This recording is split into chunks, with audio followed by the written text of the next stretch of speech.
Only bill all thing possible. దేవుడు అవునంటే అవును, కాదంటే స్వస్థపరచబడ్డావు పో, ఇంకేం చెప్పకు. పాస్టర్ గారు ప్రార్థన చేసి గాడ్ బ్లెస్ యూ అంటే ఓకే సార్ నేను దీవించబడ్డాను. నేను స్వస్థపరిచాడు పో అంటే దేవుడికి కార్యం చేశాడు పో అంటే అలాగే ప్రభు.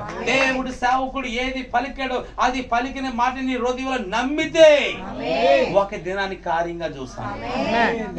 ఒక దినాన్ని ప్రవక్త దగ్గరకు ఒక ఆమె వచ్చిందంట.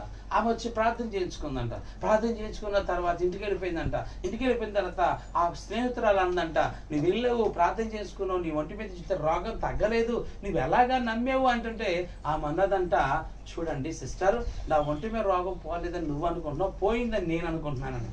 ఒంటి మీద రోగం అంటే పోయిందని ఎలా అనుకుంటున్నావు అంటే, చూడు అతను ఎవరో నాకు తెలియదు, నేనెవరో ఆయనకు తెలియదు, కానీ నా అడ్రస్ ఆయనకు తెలియదు, నా గురించి ఏమీ తెలియదు, కానీ ఆ పాస్టరు నా జీవితంలో నేను వెళ్ళే నాకున్న రోగాన్ని చెప్పాడు, ఆ రోగాన్ని తాలూకు టెస్ట్ రిపోర్ట్లు చెప్పాడు, ఆ టెస్ట్ రిపోర్ట్లు చేసిన డాక్టర్ని చెప్పాడు, నా అడ్రస్ చెప్పాడు, నా పేరు చెప్పాడు, నాకున్న ప్రతి రోగాన్ని చెప్పాడు, అవన్నీ చెప్పింది రోగం పోయిందని చెప్పాడు.